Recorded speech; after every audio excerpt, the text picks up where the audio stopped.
Olá, boa tarde, ou bom dia, ou boa noite para vocês que estão nos acompanhando. Quero apresentar para vocês o meu cunhado e amigo, João Alberto. Ele é médico e ele está acompanhando a gente hoje aqui na nossa aula que nós vamos ter, tá bom? Nós vamos ter a duração de 1 hora aqui desse vídeo. Vamos continuar os nossos estudos da classe de batismo. Eu quero então cumprimentar vocês com a graça e a paz de Jesus. Muito boa tarde, Dr. João Alberto, tudo bem? Boa tarde, como é que vai? Tudo bem? Muito bom. Boa tarde para vocês, ou boa noite, né? Estejam bem, na paz do Senhor. Amém. Vamos ter uma boa aula, abençoada. Muito bom. Vamos começar com uma oração, então. Senhor, nós queremos te agradecer por esta oportunidade. Nós temos de tratar de assuntos referentes ao teu reino. Ó Deus, venha estar nos ajudando, aos nossos queridos também. Caso, Senhor, algum assunto tenha ou cause alguma dúvida, que eles também possam ter o esclarecimento do Senhor, ou através de perguntas que poderão fazer posteriormente. Nós te agradecemos por essa oportunidade, pelo Dr. João Alberto estar com a gente aqui. Abençoa-nos em nome de Jesus. Amém. Amém. Muito bem, nós vamos falar um pouquinho, rapidamente, sobre o que a gente já estudou e vamos prosseguir, tá bom? Então, primeiro nós queremos recapitular aqui, para que vocês possam, quando forem batizar, vocês tenham pleno conhecimento dos assuntos e da importância, da compreensão, para que vocês não se batizem de uma forma ignorante, uma forma sem conhecimento. É isso que é o meu desejo, tá bom? Os requisitos para o batismo, segundo a Bíblia, não é necessário fazer uma classe, decorar versículos.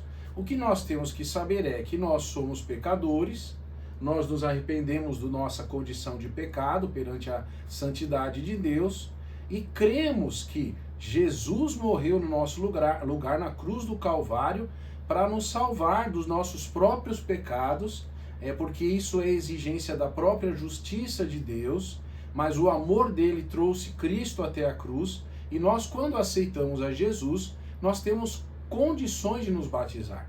Mas eu peço a vocês que nos ajudem em uma liçãozinha importante que nós pedimos que vocês fizessem. Que lição que é? Pegar um pedaço de papel e responder 3 perguntas. A primeira pergunta é: como eu era antes de conhecer a Jesus? Como eu imaginava que as coisas eram? Como eu pensava sobre minha vida, sobre o mundo, sobre Deus? E aí, a segunda pergunta é: como eu conhecia Jesus? Se foi através de um hino, uma leitura bíblica, se foi através de alguém que falou, ou eu sozinho. Como que foi a sua história? Você contar a sua história de como conheceu a Jesus. Então isso é particular de cada um tem uma história.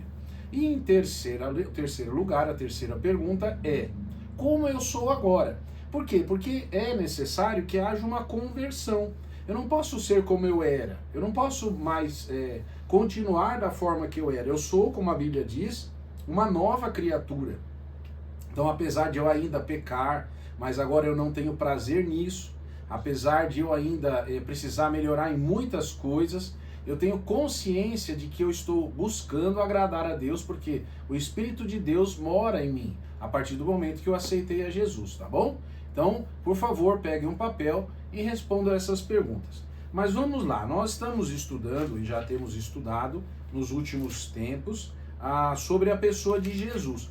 Por que é tão importante, de todos os assuntos que a gente poderia estudar, a gente estudar sobre Jesus? É uma pergunta que a gente tem que se fazer. Então é o seguinte: Jesus é o nosso Salvador. Jesus é Deus que se fez homem, morreu, veio aqui na terra, cresceu como uma criança, mas ele morreu na cruz para nos salvar. E depois ele ressuscitou ao 3º dia. Então, compreender quem é Jesus nos ajuda a crer nele e a mudar a nossa vida de acordo com os padrões de Jesus, porque é isso que ele deseja, tá bom? Então vamos lá. Jesus, a primeira dúvida de muitas pessoas é: quem é Jesus? Jesus passou a existir no dia que ele nasceu aqui na Terra? Como nós já explicamos, Jesus é eterno, porque Jesus é Deus, tá bom? Outro dia aqui nas férias eu estava ouvindo uma explicação muito legal sobre a Trindade. E algumas pessoas gostam de fazer desenhos, então um faz um desenho, outro. Mas uma pessoa que eu estava ouvindo, ele deu uma explicação muito legal, que eu gostei, quero compartilhar com vocês. Ele fez num vidro, assim, ele fez um desenho com uma caneta azul. Depois ele pegou outro vidro e ele fez um desenho com uma caneta verde. Depois ele pegou um outro vidro e fez um desenho com uma caneta amarela. Os 3 círculos exatamente iguais. Aí ele colocou um em cima do outro, assim, nessa posição, e os 3 círculos se tornaram um. Então eu gostei dessa explicação, porque um não é maior que o outro, um não tem mais poder que o outro, mas os 3 são um. Os 3 formam um único círculo. Você não consegue ver, inclusive, nessa explicação, você só vê uma coisa. Eu achei muito legal. Mas um não é o outro. Uma pessoa é diferente da outra.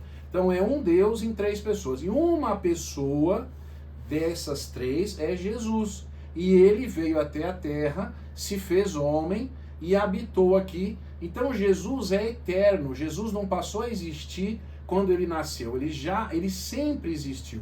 As crianças perguntam assim, quando que Deus nasceu? Deus nunca nasceu. Deus é eterno, ele sempre existiu, ele não passou a existir. As coisas, toda a criação passou a existir, porque é criação dele, mas ele sempre existiu, tá bom? Então isso nós já comentamos com vocês, inclusive a gente estudou João capítulo 1, que fala sobre isso, tá? Eu peço a você que, se for possível, você leia o Evangelho de João, se esforce para fazer isso, tá? Então Jesus é Deus.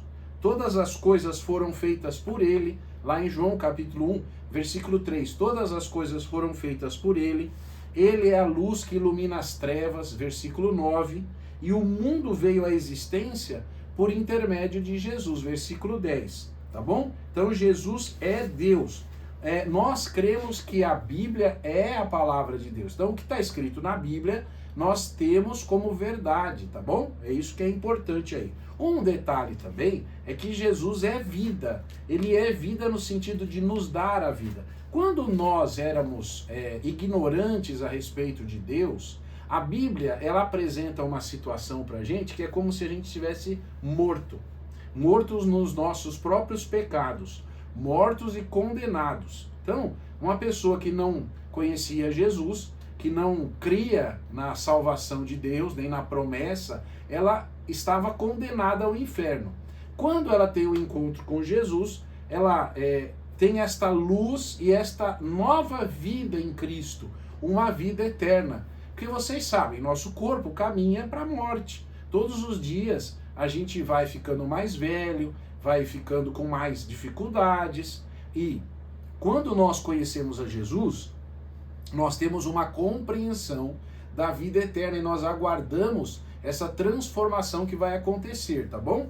Então, nós temos que ter qualidade de vida em Jesus. Inclusive foi o Dr. João Alberto que me explicou essa questão de qualidade de vida. Vou dizer o que ele falou. Ele aqui vai confirmar se é ou não. Uma pessoa não vai morrer 1 minuto antes daquilo que Deus programou para ela. Mas ela pode escolher a qualidade de vida que ela tem. Se ela se alimenta, se ela pratica exercício, se ela tem uma vida saudável em todos os sentidos, com as práticas e hábitos da vida dela, ela não vai ficar moribunda numa cama, morrendo ali, resfolegando, sofrendo. Ela vai ter uma melhor qualidade de vida. Então Jesus nos traz qualidade de vida. As coisas que Jesus nos ensina são vida para nós, mas vida eterna, tá bom? Então é muito importante que você saiba isso, viu? E lembre-se desse detalhe. Agora, a Bíblia, que é a palavra de Deus, esse livro que todos vocês devem ler e estudar todos os dias, é ela que fala desde o começo, desde o princípio até o fim, sobre a pessoa de Jesus, tá bom? Ela fala também sobre Deus, fala sobre outros assuntos, mas o personagem principal da Bíblia é Jesus Cristo. Então a Bíblia, ela é a palavra de Deus. Em 2 Timóteo 3, versículos 14 a 17, você pode encontrar aí mais detalhes também sobre isso, tá bom? Eu não vou agora entrar nos detalhes, porque nós estamos fazendo uma rápida recapitulação dos nossos assuntos. Como é que eu posso ter certeza de que a Bíblia é a palavra de Deus? Primeiro, todas as palavras, todos os detalhes que a Bíblia mencionou através da história têm sido considerados como verdadeiros. Se a Bíblia fala que uma cidade estava num lugar, se a Bíblia diz que uma pessoa morou em tal lugar, então a história tem comprovado as verdades bíblicas. Mas, além disso, ela é a palavra de Deus por causa da inspiração dela. Ela foi inspirada por Deus, nós já falamos sobre isso também. A Bíblia também, ela é a palavra de Deus porque ela causa efeitos na alma da gente. Ninguém fica inerte diante da Bíblia. Ou uma pessoa rejeita a Bíblia ou aceita a Bíblia. Mas a Bíblia causa um efeito em nós. Quando você lê a Bíblia, você percebe o efeito que ela causa em você. Quantas vezes eu já li a Bíblia, eu penso que você também, às vezes a gente se pega chorando, a gente se pega falando, meu Deus, eu estava fazendo isso errado, eu nem sabia, e um sentimento de arrependimento, de tristeza, e um sentimento de alegria também, por saber que Deus é propício a nós, que Ele nos ama, nos apresenta a salvação. E nós temos um efeito na nossa vida, que é a busca da santidade, e também uma necessidade que a Bíblia nos fornece, um presente. Nós conhecemos a Deus através da Bíblia. Então é muito especial que a gente possa estudar. Muito bem. Então, quando a gente compra alguma coisa, eu não tenho aqui nenhum manual de instrução, mas quando você compra um negócio, vou pegar aqui um aparelho que eu tenho aqui. Quando eu comprei esse aparelho aqui, há muitos anos atrás, isso aqui é um gravador, que nem existe mais. Mas quando eu comprei isso daqui, veio com manual junto. Então, aqui não estou nem lembrando como é que abre. Lembrei, como abre a tampinha aqui. Mas no manual tem um desenho, tem como funciona, onde põe a pilha, enfim. Vem um manual de instrução, como isso funciona. Por exemplo, eu tenho certeza que eu não posso jogar esse aparelho na água. Tenho certeza disso. Se eu jogar na água, vai estragar. Ele vai parar de funcionar, vai ter problemas. Então, no manual deve estar escrito lá, não pode jogar na água, o tipo de pilha que tem que pôr. Ele tem um funcionamento, ele tem uma forma que ele deve ser tratado, que foi assim que o fabricante planejou isso daqui. Então, da mesma forma, nós temos um manual, a gente tem a Bíblia. O nosso Criador, quem nos fez, aqui deixou todas as instruções. Inclusive, lembra quando você estava lendo a Bíblia, uma época, alguns anos atrás, agora muitos anos atrás, você estava lendo sobre as leis, e você mesmo comentou comigo que alguém pensa assim que as leis são algo que é para a pessoa não fazer isso, não fazer aquilo, mas em especial, lembra que você falou sobre a quarentena que tem aqui na lei? Quando uma pessoa fica doente, como é que você lembra que você falou isso para mim? O que acontece é o seguinte, no Antigo Testamento, tem uma série de leis que Deus colocou para o povo hebreu, né? E você fica assim, achando estranho, mas por quê? O que acontece? Que rigor é esse? Então a pessoa, um exemplo que tem é uma pessoa que tocou no morto. Quem tocava no morto tinha que ser afastado de todos os outros durante 40 dias. Por que isso? O que tem a ver? Né? É um castigo de Deus? O que é? Hoje em dia, a gente sabe que existe o micróbio, existe a bactéria, o vírus, né? A infecção, que se você ficar manuseando um morto, você pode pegar essa infecção. Você tem que se higienizar, se lavar, passar álcool, etc. Então, era a preservação da espécie dos judeus, naquela época, que eles não sabiam o que era isso, só foi revelado agora, há poucos anos atrás, aos 50, 60 anos atrás, sobre isso. Então é um dos cuidados de Deus. Então tudo que fala na Bíblia parece que você fica estranhando, mas por que isso? Não é possível, não há necessidade disso. Sim, tudo tem uma função, tem um porquê que Deus está fazendo. É um propósito de Deus na sua vida, em cada coisa que ele cuida de detalhes da sua vida. Inclusive na área da saúde, né? Na área da saúde física. Porque tem a saúde emocional, tem coisas que nós não... às vezes, como você disse, a gente nem sabe por que está sendo proibido aquilo. Mas tem um efeito. Um efeito, às vezes, muitas vezes negativo, que a gente não está sabendo. Muito bem. Então, existe um desafio de nós lermos a palavra de Deus. E você vai se lembrar. Procure todos os dias um tempo, um local, assim que você possa, de uma forma especial, estar estudando a palavra de Deus. Nós falamos sobre isso também. Muito bem. Agora quero hoje também falar sobre a oração. Tá? Afinal de contas, o que é a oração? Então a oração é algo tão simples. A oração é falar com Deus. Assim como nós estamos conversando aqui, falando com vocês, isso é uma gravação. Mas, de alguma forma, a nossa oração, ela é uma conversa com Deus. Né? Então, quando você fala com Deus, você se apresenta a Deus, você coloca diante de Deus aquilo que está incomodando você, e Deus também fala com você. Agora, uma pergunta, né? Será que é necessário orar? Afinal de contas, Deus sabe o que eu preciso. Por que eu tenho que ficar orando? Mas a questão é exatamente essa. Por exemplo, a amizade que eu tenho, que nós temos, ela se dá porque nós conversamos. Se nós nunca tivéssemos interação, nós não nos conhecemos, a gente simplesmente não tem amizade. Então, com Deus, a oração faz parte do relacionamento, da intimidade com Deus, de tanto falar como ouvir. Você vai falar na sua oração e vai ouvir Deus falando através de muitas formas, mas também através da palavra dele. Deus nunca vai vai falar alguma coisa contrária àquilo que ele tem na palavra dele. Então, nós aprendemos isso através da oração modelo de Jesus, que nós aprendemos lá em Mateus 6 também, que a gente viu como Jesus orou, e ele orava sempre. Qual a oração que Deus quer ouvir? Uma pergunta interessante, né? Deus, ele deseja que nós oremos assim: Senhor, como diz no Salmo, sonda o meu coração, vê se há em mim algum caminho mau. Uma oração que Deus gosta de ouvir: quebranta-me, Senhor, me ensina a não ser orgulhoso, arrogante, não ser altivo, que eu, de alguma forma, sempre tenha humildade, eu tenha dependência do Senhor. Então, buscar esse quebrantamento. E outra oração também que Deus gosta é: transforma-me. Senhor, me transforma naquilo que o Senhor deseja que eu seja. Eu abro mão de ter o controle da minha vida e eu quero que o Senhor mude o meu coração. É muito importante que você tenha essa atitude, não é? Outra coisa que Deus gosta de ouvir é: Senhor, enche-me do teu Espírito. Que o Senhor esteja vivendo em mim. Que eu não tenha uma prática de pecado, de algo que entristeça o Senhor. E uma oração também que Deus gosta de ouvir é: usa-me. Usa-me, Senhor. Não apenas que eu fique transformado, que eu seja uma planta santa, mas eu não me movo, não faço nada. Não. Que eu tenha uma vida ativa sendo usado pelo Senhor. Então é muito importante que você pense sobre isso. Quero falar também sobre a salvação.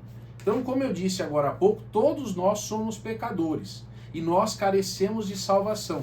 Desde que Adão pecou, todo esse vírus do pecado, vamos dizer assim, passa de geração em geração. E nós, então, precisamos de libertação da parte de Deus. Eu quero dizer que a salvação é de graça, não custa nada. Não tem nada que eu possa pagar pela salvação. A salvação já foi paga por Jesus Cristo na cruz, então ela é de graça. A salvação, ela é pessoal. Se o João Alberto aceitou a Jesus, graças a Deus, mas não é porque ele aceitou que eu vou para o céu. Não importa que eu sou amigo dele. Nós é importante ressaltar que nós precisamos pregar o evangelho para todas as pessoas e cada pessoa tem que tomar a sua decisão, tá bom? Então a salvação também é para sempre. Essa é uma dúvida, mas nós já tiramos em classe. A salvação, ela não é perdida. Uma vez que você ganhou a salvação, Deus agora vai disciplinar você. Quando a gente faz uma coisa errada, Deus, que é um Pai amoroso, nos disciplina. Mas Ele não nos deserta, Ele não nos abandona. Mas Ele toma providências para que a gente continue vivendo uma vida compatível com aquilo que nós escolhemos, que é sermos filhos de Deus. Tá bom? Então é muito importante que você se lembre disso. Agora, qual é a parte de Deus na minha salvação? Então a parte de Deus Deus providenciou tudo. Deus tomou a iniciativa, Deus preparou o povo de Israel para que Jesus nascesse, preparou todas as coisas na sua palavra. Jesus cumpriu todas as profecias, cumpriu a lei, ele não pecou. A parte de Deus é que, como o pecado fazia separação entre nós e Deus, o pecado atrapalhava isso. Então, Jesus Cristo morreu na cruz para tirar essa separação. É como que quando aquele véu é rasgado, que a Bíblia fala, como se agora a gente tivesse acesso ao Pai. Isso é uma coisa maravilhosa da parte de Deus. Então, você não precisa ter medo de Deus. Por quê? Porque a iniciativa, a providência foi de Deus. Então, é Deus com a mão estendida para nós. Então, você não precisa temer isso, né? Agora, e qual que é a nossa parte? Então, nós, da nossa parte, nós aceitamos a Jesus e temos uma missão: proclamar o Evangelho para todas as pessoas. A nossa história, tá bom? Que é como nós vamos viver. E o pecado? É uma pergunta também. Como que fica o pecado? Eu era pecador, aceitei a Jesus, ok? Agora tenho a vida eterna, sou filho de Deus. E o pecado, como que fica? Então, nós continuamos sendo pecadores. Nosso corpo é pecador. Nosso corpo continua tentando nos arrastar para o pecado. Tanto o nosso corpo, como o nosso inimigo Satanás, como o sistema, o mundo, quer que nós pequemos. Mas o que nós devemos fazer? Nós precisamos correr até Jesus e pedir o auxílio dele, né? Então é por isso que é importante. Nós não conseguimos lidar sozinhos com o pecado. Nós precisamos da ajuda de Jesus. Não adianta você chegar perto do pecado e ficar, como a gente fala assim, flertando com o pecado. Isso não vai. Você não tem poder para vencer. Então você precisa vencer os pecados com Jesus. O pecado é uma doença na nossa alma, do nosso corpo. O pecado, muitas vezes, é um vício. Tem gente que tem um vício, ele é contumaz, ele continua fazendo alguma coisa que desagrada a Deus. E nós também, todos nós, temos uma personalidade deteriorada. Por isso que nós precisamos da presença do Espírito Santo em nós, para nós sermos santos e buscarmos essa santidade. E o único capaz de nos perdoar é Jesus. Ele nos perdoa, nos restaura e nos salva. Sem ele não há perdão. E como nós precisamos entender que é essa crença, é a fé em Jesus que nos traz a salvação, tá bom? Muito bem. Como é que o poder de Deus nos liberta do pecado? Então a Bíblia fala muito de cegueira, fala muito assim de uma atitude de alguém que não enxergava alguma coisa. Essa pessoa, ela não podia ver, mas em Cristo é como se um véu, como se algo que tinha nos nossos olhos foi tirado e a gente pode agora ver coisas que nós não víamos. Então, as correntes também que nos escravizavam através do pecado foram quebradas e a culpa também foi tirada. Então, por exemplo, muitos de nós, a gente às vezes tem um sentimento de culpa, alguma coisa que a gente fez no passado, que fica martelando na nossa mente, a gente fica triste, nós ficamos pensando, puxa, eu fiz aquilo, mas eu quero dizer em nome de Jesus, que quando você aceitou Jesus, aquela culpa foi lançada em Cristo. Você não precisa mais se preocupar. Quando, por exemplo, o diabo ou sua consciência disserem, olha, você fez aquilo, você diga, Jesus Cristo já pagou por isso. Eu estou liberto disso. Aquilo que me acorrentava, agora já não me acorrenta mais. Eu estou livre. Isso é algo maravilhoso da parte de Deus. Então, pode falar. Principalmente no começo, quando a gente está caminhando com Jesus, é muito comum isso. Você cometer um pecado que te entristece, te deixa muito mal, e você quer até se afastar de Deus com vergonha, né? Como aconteceu com Adão lá no Éden. Não quero mais ver. Não é assim. Você tem que considerar que isso foi passado. Isso aconteceu comigo, aconteceu. Daqui para frente eu quero só me libertar cada vez mais do pecado e estar bem com Deus, com Jesus. Não tenha medo disso, não se preocupe. Ore que Deus vai tirar isso de você, aquele sentimento que ele falou, pesado, aquele pecado grande que você tinha, não tem tamanho, mas aquele pecado que pesava na sua alma vai sair fora. Desde que você ore todo dia, pedindo a Deus que tire aquilo da sua cabeça, que considere que aquilo não mais te pertence, desde que você se arrependa, né? Isso mesmo, obrigado, viu? Então, esse processo que nós temos de nos afastar do pecado é um processo que na Bíblia se chama santificação. É algo que tem algumas pessoas que imaginam assim, que santificação é algo que ou eu estou santo, que eu não estou com pecado, ou eu estou me santificando. Então, é difícil de dizer qual é o certo. Porque quando eu estou vivendo uma vida de santidade para Deus, graças a Deus o pecado não está agindo na minha vida. Ao mesmo tempo em que, conforme eu vou vivendo uma vida para Jesus, coisas que antes me arrastavam para pecar, hoje já não mais têm poder sobre mim. É claro que, de acordo com a vida que vai passando, novos desafios surgem, novas decisões, e sempre aquela decisão, eu vou viver uma vida de santidade para Deus. Então, é um processo. Uma pergunta, né, que todo mundo faz é qual é a diferença entre conversão e santificação? Então eu vou explicar.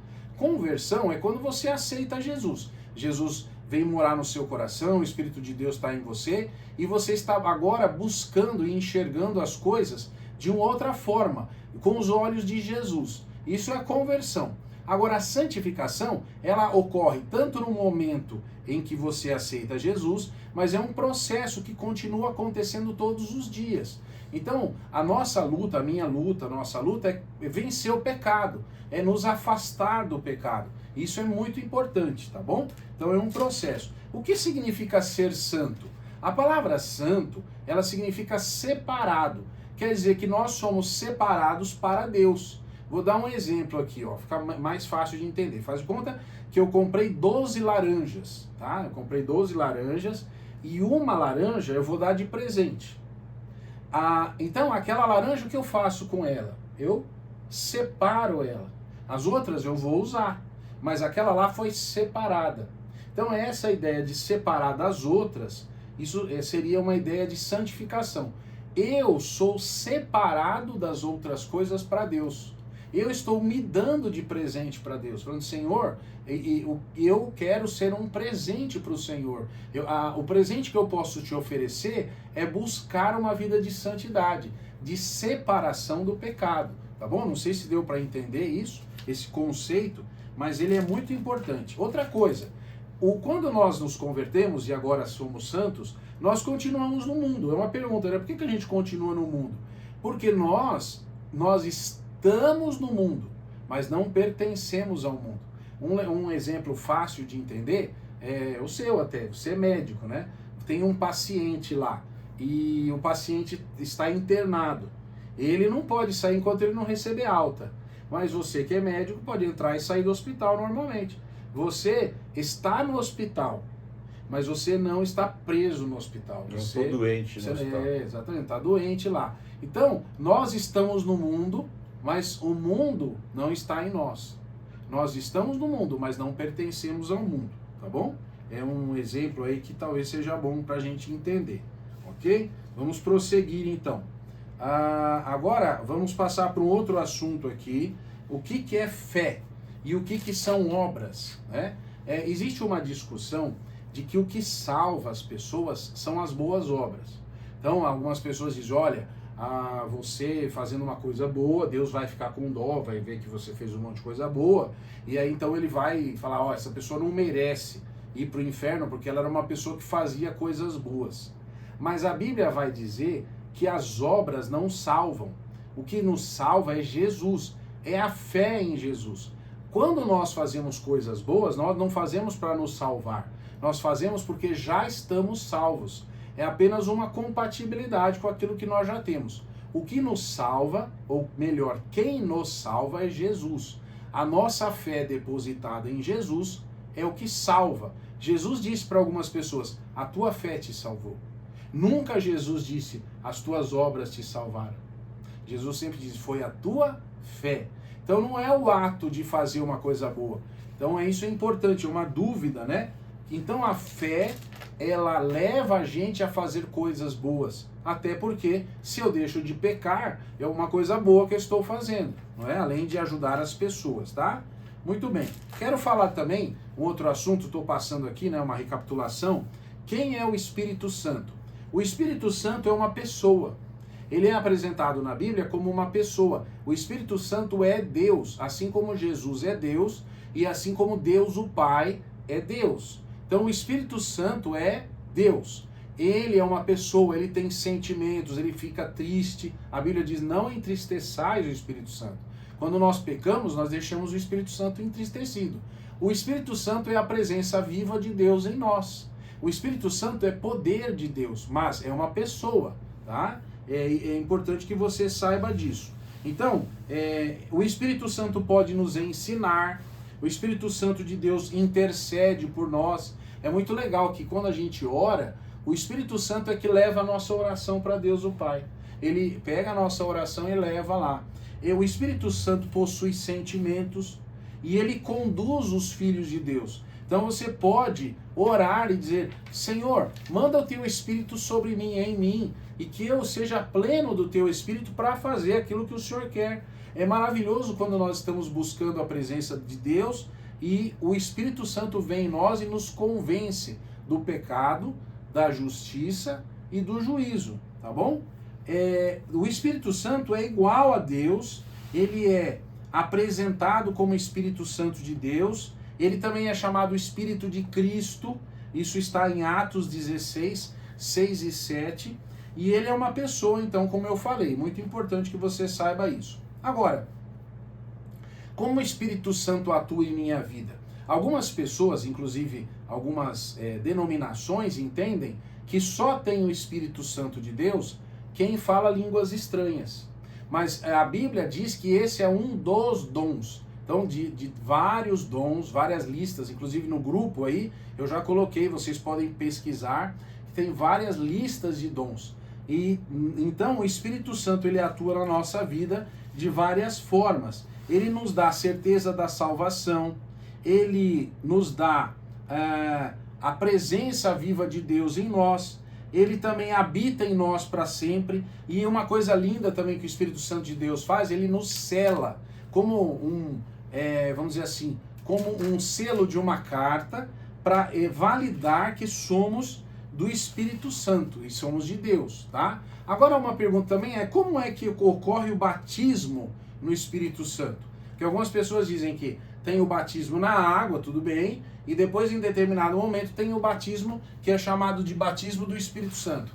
Mas nós entendemos biblicamente que quando uma pessoa aceita a Jesus, o Espírito Santo já está nela, ela já está batizada com o Espírito Santo, que é diferente de estar cheio do Espírito Santo, estar completamente sendo usado por ele. E isso nós devemos buscar, tá bom? Então na Igreja Batista, nós não entendemos que existe um batismo do Espírito Santo posterior à conversão. Nós entendemos que isso é um ato único e que o fato que você deve buscar é a plenitude do Espírito Santo de Deus em você para fazer a vontade de Deus, tá bom? É importante aí que vocês se lembrem disso. Agora, existem sim as manifestações do Espírito Santo em nós. Então, uma pessoa plena do Espírito Santo, ela vai exercer os dons de acordo com a vontade de Deus para a edificação dos outros crentes e da igreja. Eu nunca vou fazer uma coisa cheio do Espírito Santo para prejudicar a igreja, para prejudicar o meu irmão. Isso não vem de Deus. Eu sempre vou agir de uma forma sábia, porque o Espírito Santo de Deus vai me ajudar a edificar a igreja, tá? São as minhas atitudes, isso. Muito bem, então nós temos os dons e os serviços a Deus que são capacitados pelo Espírito Santo de Deus em nós. Sempre, todo crente tem algum dom, tá bom? Romanos 8:9, todo crente tem algum dom. Toda pessoa, nenhuma pessoa possui todos os dons. Por isso que a Bíblia diz que nós somos membros do corpo de Cristo, a igreja. O fato de você ser membro, olha a minha mão aqui, ó. Eu posso tentar, a minha mão até pode me ajudar a andar, eu posso até andar plantando bananeira. Mas o que é o melhor é o meu pé para andar. O meu pé até pode conseguir pegar alguma coisa com meus dedos lá, mas a minha mão consegue, ela até pode fazer gestos, mas a minha boca fala melhor do que a minha mão. O meu ouvido é o melhor membro do meu corpo para ouvir. Então assim é a igreja. Ninguém, queridos, pode fazer aquilo que você foi capacitado por Deus para fazer. Por isso, às vezes, a gente não faz alguma coisa e fala, tudo bem, outra pessoa vai fazer. Mas é como se o meu braço estivesse falando assim, tudo bem, outra pessoa vai fazer. Mas eu preciso desse membro. Eu preciso dessa pessoa que foi capacitada pelo Espírito Santo de Deus para fazer aquilo. Não tem outra pessoa que possa fazer. Por isso a sua importância, a minha importância, a importância sua, não dá para outra pessoa fazer igual eu estou fazendo. As pessoas, por isso que na igreja às vezes tem gente até triste, sofrendo, cansada, porque ela está fazendo algo que não era para ela fazer. Quando nós fazemos o que a Deus colocou para a gente faz com alegria, porque é o nosso dom, é a nossa capacidade, a gente tem um poder sobrenatural da parte de Deus para fazer aquilo. Vocês viram, por exemplo, como isso é sério? Imagine você, quanta gente na igreja que não está fazendo o que deveria fazer e está fazendo outras pessoas se sobrecarregarem, sofrerem. Por quê? Porque não era para elas estarem fazendo aquilo, outra pessoa que tinha que fazer. Então, cada um de nós é importante para Deus. Está vendo como Deus é sábio ao montar e chamar as pessoas? Ele conta com a gente, tá bom? Então, os nossos dons servem para o desenvolvimento dos trabalhos específicos. Nós temos capacidades dadas com finalidades para a edificação da igreja e da evangelização. Também para dar glória a Deus. Tudo que a gente faz através do Espírito Santo glorifica o nome de Deus. O exemplo é do próprio pastor. Se o próprio pastor fosse sozinho resolver tudo, né, não precisaria de nenhum membro da igreja trabalhar. Ele sozinho ia resolver. Por que ele não resolve sozinho? Porque ele tem um dom dele. Deus dá o dom para ele, mas precisa de cada membro da igreja que trabalhe, que funcione, que use o Espírito Santo na vida dele, mostre qual é o seu dom, para que se complete a obra e a glorificação de Deus na igreja. Então esse é um exemplo vivo. Ele sozinho não vai dar conta. Se você não participar, se a gente não participar, não fizer a nossa parte, ele não vai para frente a igreja, ele não dá conta. Muito bem, é importante que a gente entenda isso. Agora, uma coisa que eu gostaria de dizer para vocês, que isso eu gostaria que vocês lembrassem com muito, porque é muito importante. Quando você exerce o dom, você precisa ser corajoso. Você precisa ser esforçado. Você precisa ser humilde. Você precisa ser verdadeiro. Não invente. Por exemplo, tem gente que não fala língua estranha, mas tá todo mundo falando, então eu também tenho que falar. Seja verdadeiro. Se Deus não chamou você para aquele dom, não inventa. Faz o que Deus chamou para você fazer. Eu, por exemplo, não tenho dom de língua estranha, eu não me envergonho de nada disso.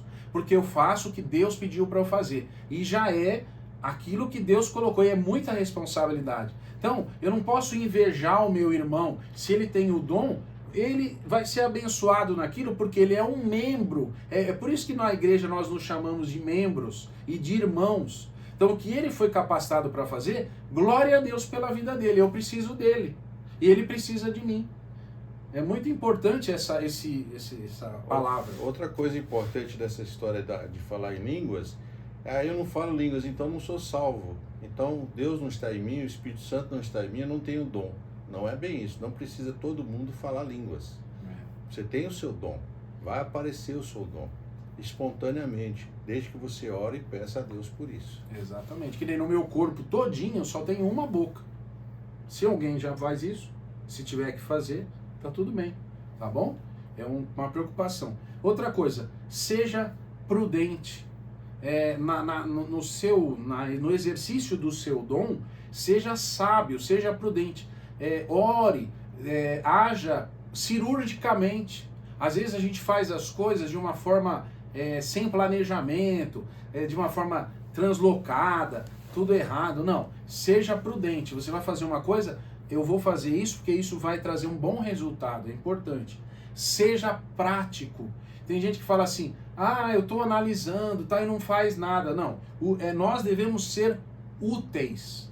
Isso é muito importante. E se eu tiver alguma coisa no meu corpo que não é útil, então ela está me atrapalhando. Porque tudo que Deus colocou no meu corpo tem alguma utilidade. Ele não pode estar lá para ser um peso, está lá porque é útil, você também. Outra coisa, seja breve, faça o que você tem que fazer. Não fica tem gente que fica valorizando assim, né? Eu tenho que fazer isso, mas todo mundo tem que saber e fazer. Não, você tem que fazer uma coisa, faça o que você tem que fazer. Seja, como eu falei, cirúrgico, isso é importante. E seja visionário.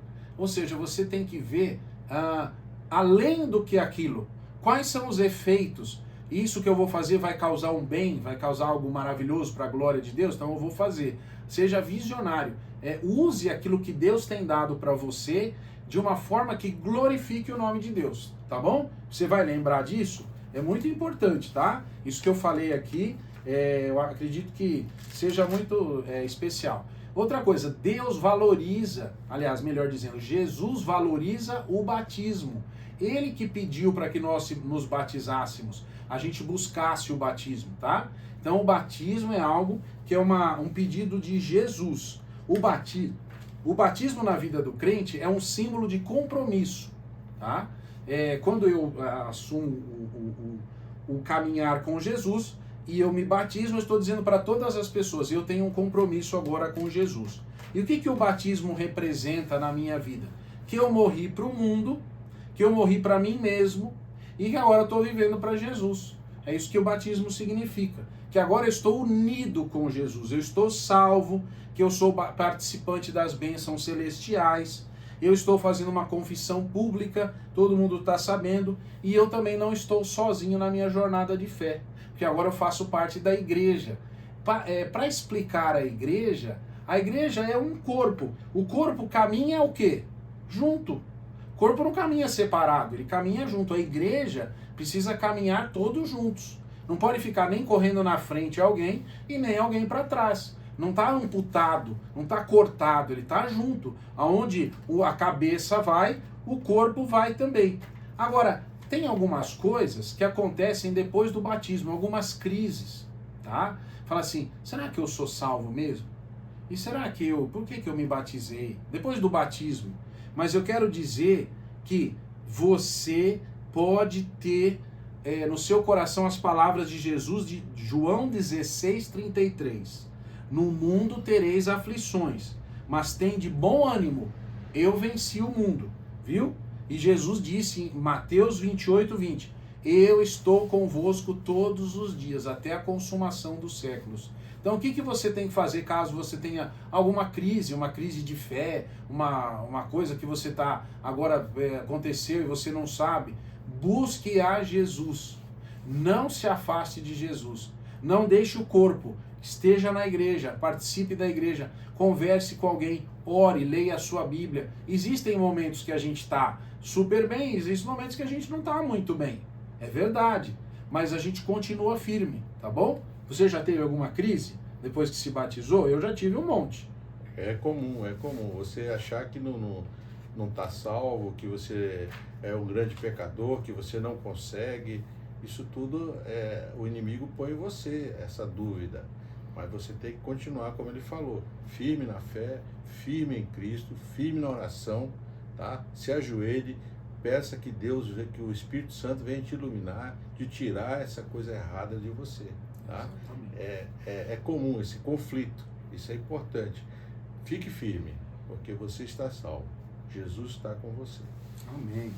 Muito bem, vamos falar também da ceia do Senhor. A ceia do Senhor é um memorial que nos lembra a morte, a ressurreição e a segunda vinda de Cristo. A morte e a ressurreição deu para entender já de primeiro assim, né? Mas por que a segunda vinda? Sabe por quê? Porque Jesus falou assim, eu não vou tomar do fruto da vide, ou seja, eu não vou mais tomar suco de uva, olha que interessante, até que eu esteja com vocês na glória, no céu de novo, com vocês todos reunidos. Então, a ceia, ela nos lembra que Jesus morreu, ressuscitou e que um dia nós vamos estar ceando com Jesus. Olha que coisa linda, né? Da parte de Jesus, que ele nos deixa esse memorial também, tá bom?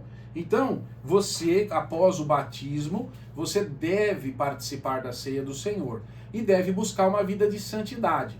Caso você tenha cometido algum pecado e você precisa acertar aquilo, peça a Deus que perdoe você, conserte aquela atitude, aquele hábito errado e participe da ceia do Senhor, tá bom? Muito importante que você saiba disso. Muito bem. O que é a igreja, então? Você sabe, nós já explicamos isso. A igreja é o corpo de Cristo. Ele é o cabeça e nós somos o corpo dele. Mas quem somos nós, esses que são o corpo? Os membros. Os crentes que aceitaram a Jesus Cristo e foram batizados. Essa comunidade de fé de pessoas que estão buscando a santificação e vivem em comunidade, tá bom? Isso aí é a igreja, tá? Você entendeu? Então, nós temos uma igreja que existe em toda a história, em todo lugar, que são todas essas pessoas, e nós temos uma igreja palpável, que é a igreja visível, que é, por exemplo, a nossa igreja lá, a Primeira Igreja Batista de Bauru, é uma igreja que você pode ver, ó, aquele lá é da igreja, aquele lá, aquele lá. Agora, claro que tem outros irmãos em outros lugares que também estão sendo salvos e participam de alguma igreja local, tá certo? Então tem uma diferença aí. A igreja, ela é chamada na Bíblia de edifício, de uma construção, mas não é um edifício por causa das paredes. A Bíblia diz que nós somos pedras vivas, ou seja, nós somos os tijolos que fazem parte dessa construção. Nós, os crentes salvos em Jesus. É bonito isso, né? Saber que nós somos um edifício vivo para Deus. E temos então, como eu disse, somos o corpo de Cristo, tá certo? Muito bem, agora uma pergunta. Por que eu devo frequentar a igreja? Muita gente fala assim, já sei a Jesus, já me batizei, agora não vou mais, tá tudo certo. Mas você lembra do que eu falei, da sua importância no corpo? Você faz falta. Imagina você que às vezes a gente está andando na igreja, estão faltando os pés, os joelhos, está faltando a coxa, está faltando o quadril. Ele não vem, a gente não consegue andar. Por que não consegue andar? Porque as pessoas que teriam que fazer essa função não estão participando. Você é muito importante no reino de Deus. Você não pode abrir mão daquilo que Deus colocou você para fazer. Então, outra coisa, a igreja deve cultuar a Deus junta, todos juntos. Nós devemos ter comunhão com os irmãos, tá? E os irmãos fortalecem a nossa fé. É muito bom poder falar de Deus com os nossos irmãos. Isso faz parte. Também através do serviço, da oração, dos dons e do testemunho. Então, tudo isso daí faz parte da igreja, tá bom? Qual que é a missão da igreja? Você sabe responder essa pergunta? A missão da igreja é pregar o evangelho a toda criatura e servir a Deus e glorificar a Deus, tá? Então, quando a gente prega o evangelho, a gente serve a Deus, aos irmãos, e a gente glorifica a Deus, nós estamos fazendo o papel da igreja. Nós, então, crescemos para cima, que é através do relacionamento com Deus. Nós crescemos para fora, que é através do evangelismo, do testemunho. Nós crescemos para frente, que é através da liderança e do discipulado. Você sabia que você está sendo convidado como igreja para ter discípulos de Jesus? Olha que responsabilidade, hein? Pessoas que você possa ensinar. Você também fale de Jesus. E também estamos crescendo para dentro, que é através da edificação, do fortalecimento da igreja, para nós estarmos com interdependência. Como é isso? Eu preciso depender dos meus irmãos, porque eu não consigo fazer tudo sozinho, como o João Alberto acabou de falar agora há pouco, tá bom? Só mais uma coisa em relação a você participar da igreja.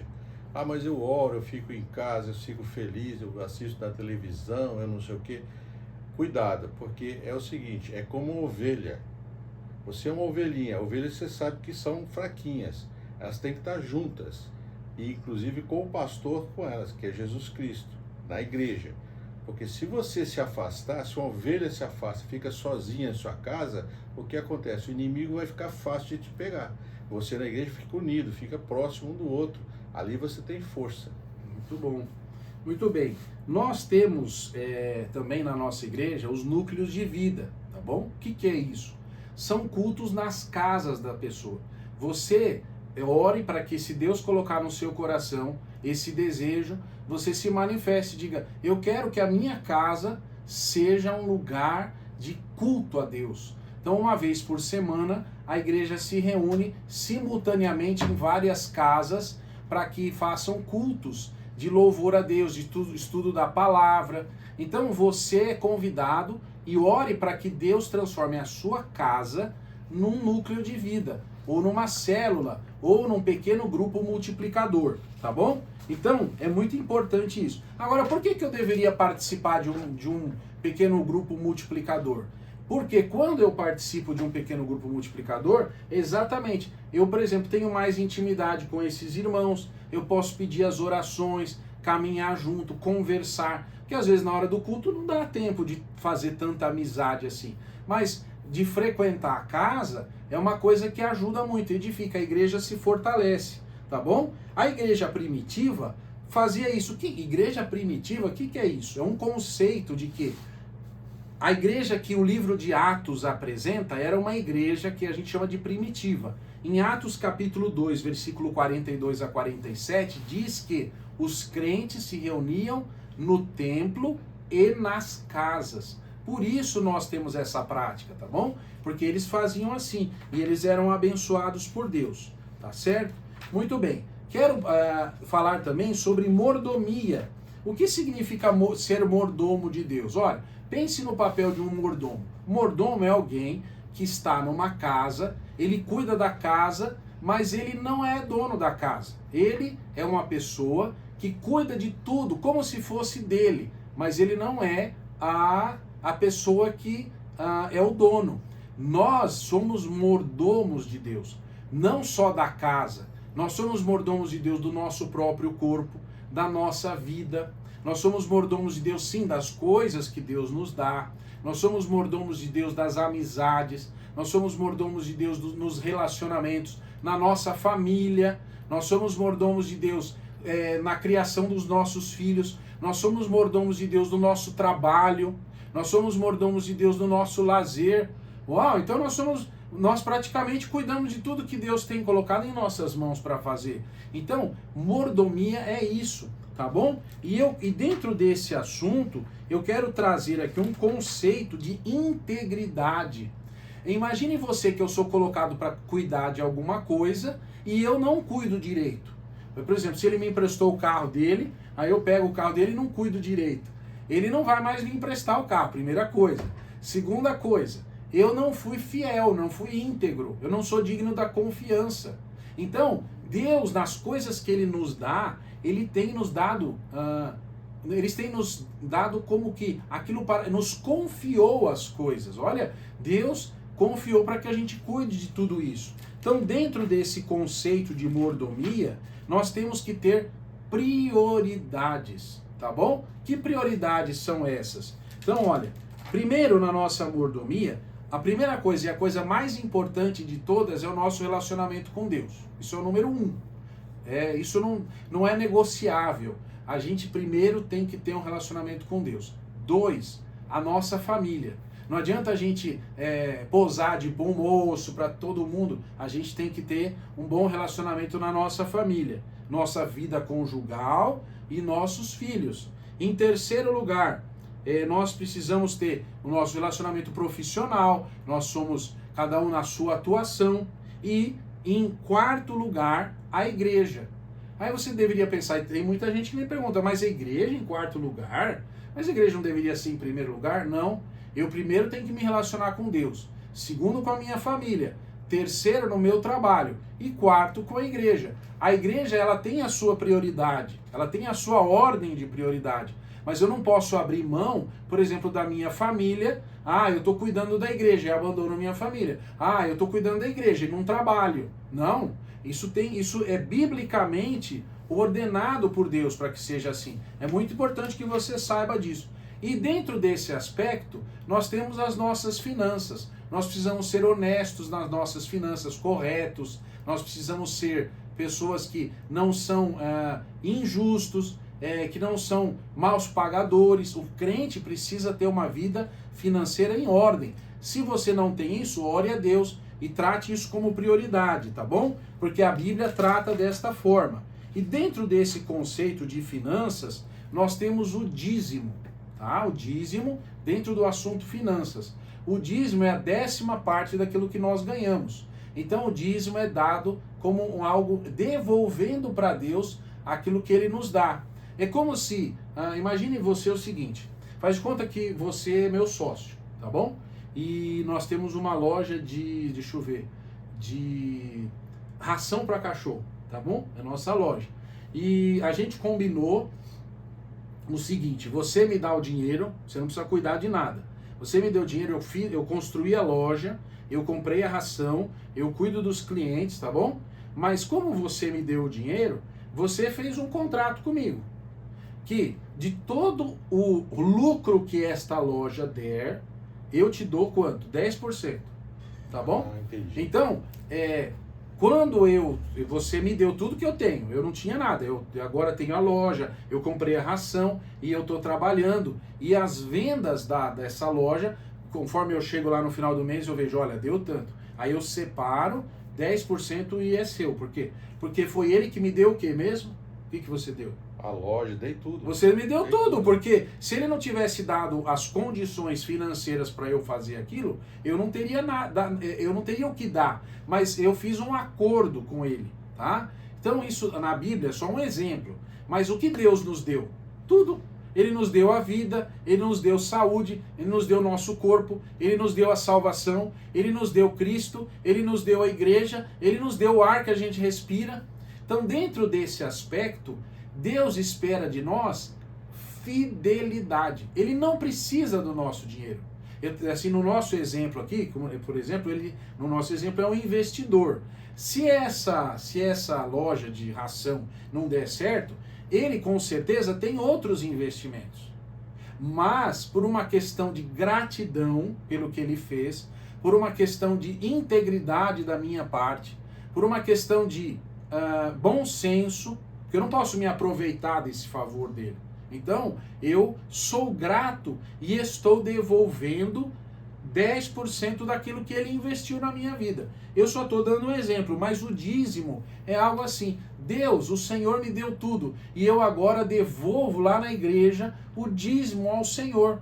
E Deus vai usar esse dinheiro para abençoar outras pessoas, tá bom? É isso que quer dizer. Em especial, ele vai abençoar através da pregação do Evangelho. Além do dízimo, existem as ofertas. O que é uma oferta?